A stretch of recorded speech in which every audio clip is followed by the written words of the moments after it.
Welcome to the demonstration of NetSuite WMS, cycle counting with a mobile device.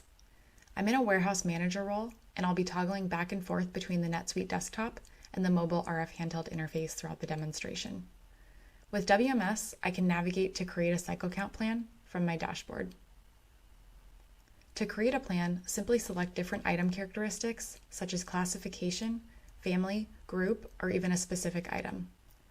Or perhaps attributes based upon warehouse geography, like zones, aisles, or bins. If I drill into a specific plan, we can see that this one is set up to count items in my Zone A overflow bins. Another example would be to create a plan to count all items that are part of my high-value goods group by selecting it here. To create a cycle count, I can navigate to the Generate and Release Cycle Count page through my navigation menu. Here, I can select any plan from the list that we just reviewed, so I will go ahead and select the same plan for Zone A that I had previously drilled into. Notice that I can also leverage the count frequency interval from the item record if I so choose. Upon clicking Display, I can further refine what exact bins I'd like to include in my count. I can either mark all or select specific bins. I also have the option to assign an employee to this count. Finally, I'm ready to generate and release this cycle count.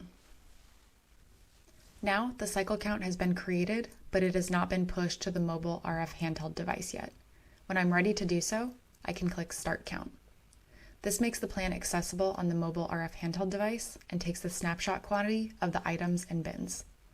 As a warehouse operator with the proper permissions, I can access the mobile RF device to begin counting inventory at my warehouse location. Here, I can only see locations for which my role has permissions. I will select my US 1 location and navigate to the Inventory menu, and then the Cycle Count menu to access any active plans. Here, we can see any plans yet to be counted, along with completed plans that are pending manager review. I will go ahead and drill into the newly released plan. Here, it will list the counting tasks to be completed. I will select the first task and walk over and scan the expected bin. This ensures that I'm counting the appropriate bin. Next, I will scan the item, UPC, or other accessible barcode to be sure that I'm counting the correct item. Now I am prompted to enter in the quantity. You'll notice that this is a blind count, so I'm not offered a suggested quantity.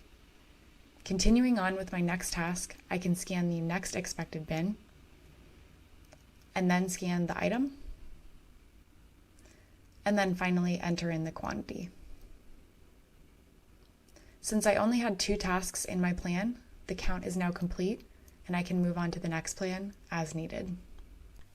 Back on the dashboard in the manager role, I have a to-do reminder for completed cycle counts that are pending review. Here, I can drill into the specific cycle count to view the details before approving. Notice that I can confirm that the count has been completed on the warehouse floor, so I will go ahead and complete the count on my end as well. This will now expose my snapshot quantity, the count quantity entered on the mobile RF handheld device, along with any variance. If this was a lot-controlled or serialized item, I would see the inventory detail of the count through this pop-up. As the manager reviewing this count, I have 2 options.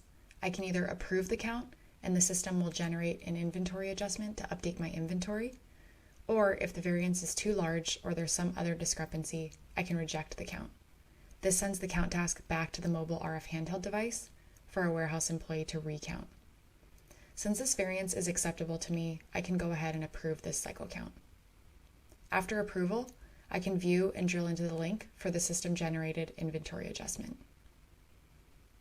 Thank you for watching this demonstration. If you have any questions, please reach out to your account manager.